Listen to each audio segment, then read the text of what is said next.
नमस्कार, मी समृद्धी जाधव. स्वागत आहे तुमचं टॉप न्यूज मराठीमध्ये. आज आहे 8 मार्च, अर्थात स्त्रीचा जागर करण्याचा, स्त्री शक्तीचा जागर करण्याचा हा दिवस आहे. सर्वप्रथम टॉप न्यूज मराठीच्या सगळ्याच प्रेक्षकांना आमच्या वतीने महिला दिनाच्या खूप खूप शुभेच्छा. महिला दिनाच्या निमित्ताने आज मी पुण्यातल्या एका दबंग पोलीस अधिकाऱ्यांशी बोलणार आहे. त्यांची मुलाखत घेणार आहोत आज आपण.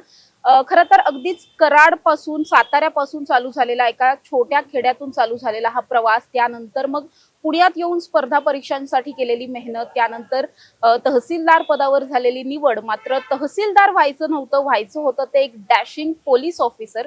त्यासाठी पुन्हा परीक्षा, पुन्हा DYSP ची पोस्ट मिळवली आणि आता सध्या त्या IPS ऑफिसर म्हणून पुण्यामध्ये DCP पदावरती कार्यरत आहे.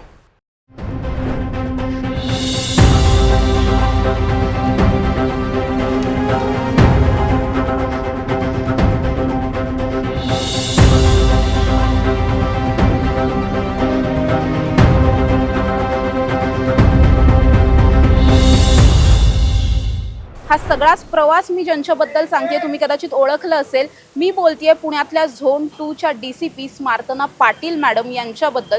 त्यामुळे आज आपण स्मार्तना पाटील मॅम यांचाच सगळा जो काही प्रेरणादायी प्रवास आहे तो जाणून घेणार आहोत. आणि हे सगळं जाणून घेण्यासाठी मी आत्ता आलेली आहे पुण्यातल्या लष्कर पोलीस ठाण्यात.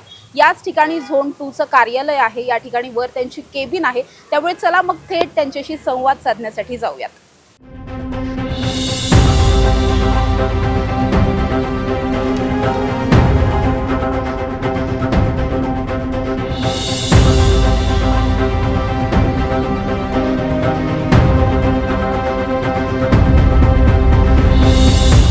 माझ्याबरोबर स्मार्तना पाटील मॅम आहेत. थेट त्यांच्याशी संवाद साधणार आहोत. मॅम, सगळ्यात पहिल्यांदा तर महिला दिनाच्या तुम्हाला खूप शुभेच्छा. खूप साऱ्या शुभेच्छा. सगळ्यात पहिला प्रश्न नेहमीप्रमाणे, हा प्रवास कसा चालू झाला आणि कधी असं वाटलं की आपल्याला पोलीस दलातच जायचं?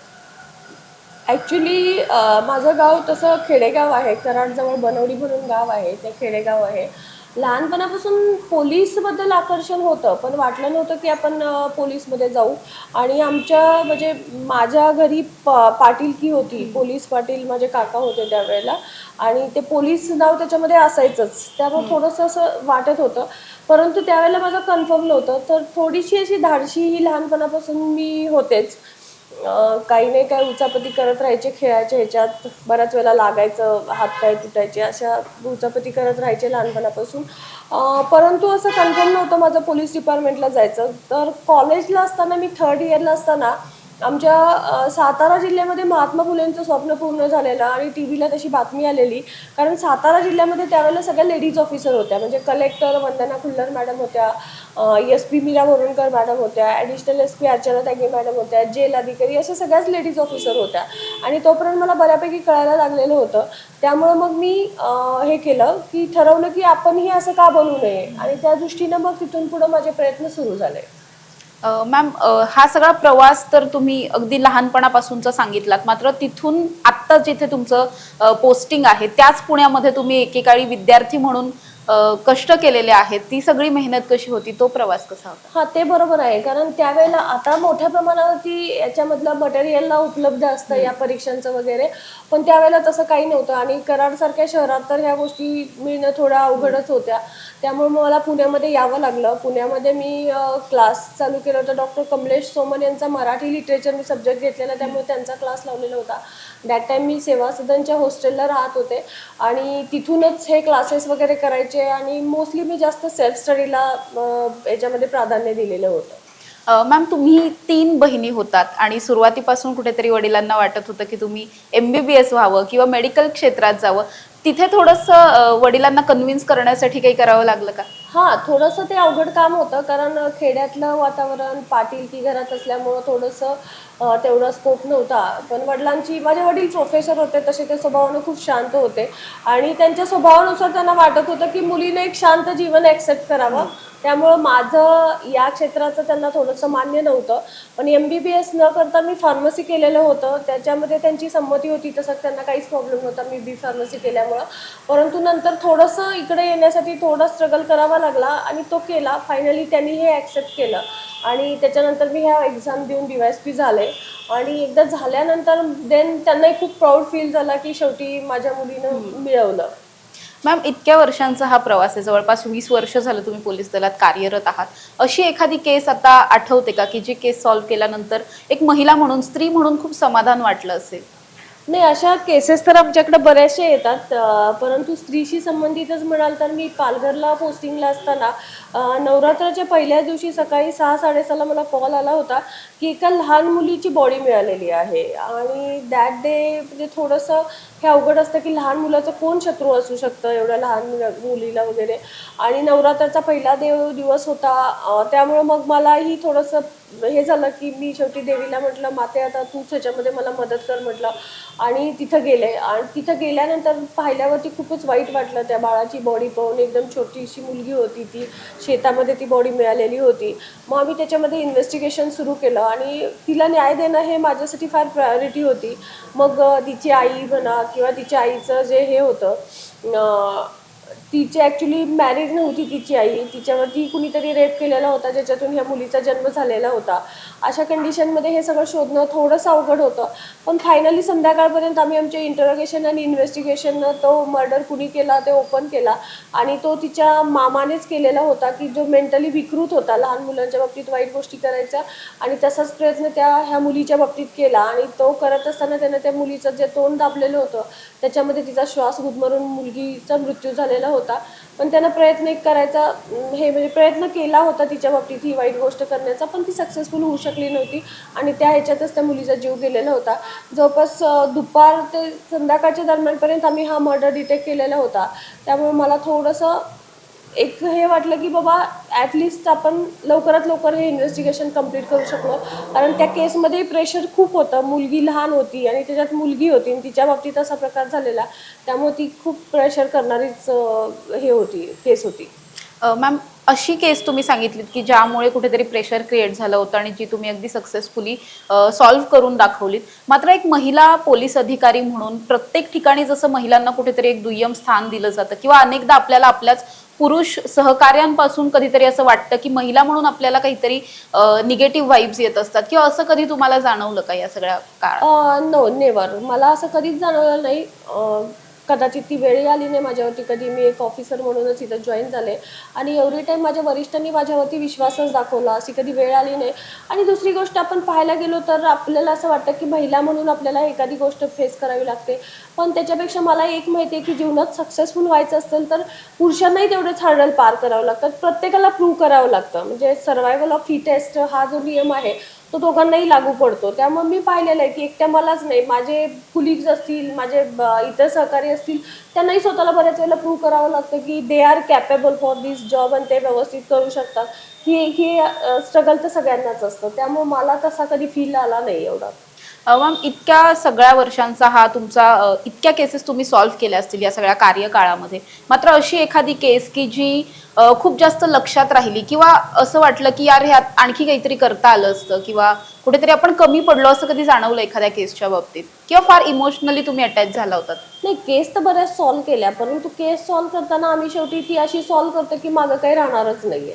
त्यामुळं अशी कुठली केस नाही की ज्याच्यात अजून काय करता आलं असतं असं म्हणण्यासारखं. कारण आमच्याकडे सगळे क्राईमच्या गोष्टी असतात आणि त्या क्राईममध्ये शेवटच्या एंडपर्यंत पोचणं हे पोचतो किंवा त्याच्यातलं सगळं करून घेतो तेव्हाच ती केस सॉल्व्ह होते किंवा तेव्हाच ती केस पूर्ण होते. त्यामुळं अशी कुठली केस असू शकत नाही की ज्याच्यात आपल्याला अजून काही करता येण्यासारखं असेल. मॅम, पण तुम्ही इतक्या वर्षांचा हा सगळा तुमचा कार्यकाळ असताना अनेक नवीन मुली तुम्हाला येऊन भेटत असतील, किंवा तुमच्याकडून प्रेरणा घेणारे लोक खूप जास्त आहेत. अशा सगळ्याच मुलींना आज तुम्ही बघताय, मुली प्रत्येक क्षेत्रामध्ये चांगलं काम करताना पाहायला मिळत आहेत. मात्र आपण बघतोय पुण्यासारख्या शहरात सुद्धा महिला अत्याचारांचं प्रमाण खूप वाढलंय. एक अधिकारी म्हणून तुम्हाला काय वाटतं, या सगळ्यामध्ये काय करणं अपेक्षित आहे? मुलींनी थोडं स्ट्रॉंग बनण्याची गरज आहे. पण हे जे आपल्याला प्रमाण दिसतं रेकॉर्डवरती वाढल्याचं वगैरे बऱ्याच वेळेला, तर त्याच्यामध्ये एक आहे की जागृती पण खूप झालेली आहे की छोटा इन्सिडेंट झाला तर इमिजिएट लोक जागृत असल्यामुळं त्याचं मोठं काही घडण्याच्या अगोदरच लोक आपल्याला अप्रोच होतात आमच्याकडे. हे आम्ही पाहिलं की ह्या बाबतीत म्हणजे स्कूलचे मुलं असू देत किंवा मुली असू देत, कॉलेजच्या किंवा कुठल्याही असू देत, इमिजिएटली येऊन अप्रोच होतात. ही अतिशय चांगली गोष्ट आहे की ज्याच्यामुळे भविष्यात होणारी एखादी मोठी घटना ही आपण टाळू शकतो. त्यामुळं त्याचं प्रमाण वाढलं असेल तरी पण त्यांनी पण थोडंसं स्ट्रॉंग झालं पाहिजे आणि ही जागृती कायम धरली पाहिजे, लक्षात ठेवली पाहिजे की छोट्या छोट्या आपल्याला थोडंसं जाणवलं की इथं काहीतरी आपल्या बाबतीत चुकीचं होत आहे तर त्यांनी पटकन पोलिसांना संपर्क करावा की ज्यामुळे भविष्यातल्या मोठ्या गोष्टी टाळता येऊ शकतात. खरं तर मॅम आपण तुमच्या प्रवासाबद्दल बरंच बोललो, मात्र मला थोडंसं तुमच्या पर्सनल लाईफबद्दल पण जाणून घ्यायचंय. आता इतक्या मोठ्या ऑफिसर झाल्यानंतर अशा काही गोष्टी आहेत ज्या करायला मिळत नाहीत किंवा आधी करायच्यात, लहानपणी करायच्यात आणि आता धकाधकीच्या आयुष्यामुळे सगळं कुठेतरी हां, मिस जरूर वाटतं. इन्फ्लुअन्स होता. परंतु बऱ्याच वेळेला आम्ही काही कायम एक्झिक्युटिव्हलाच असतो असं नाही आहे. साईड ब्रँचचे पण आमच्या पोस्टिंग्स असतात. मग त्यावेळेला आम्हाला सुट्टी मिळते. त्यावेळेला आम्ही सकाळ-संध्याकाळ घरी टाईम देऊ शकतो. अशा वेळेला आम्ही ह्या सगळ्या गोष्टी करत असतो. हां, फक्त थोडंसं एखादी पोस्टिंग हेक्टिक असेल, एक्झिक्युटिव्ह असेल, तर त्याच्यामध्ये हे होतं की काही आपले छंद असतात. तेवढ्या कालावधीपुरते आपण नाही ते अटेंड करू शकत.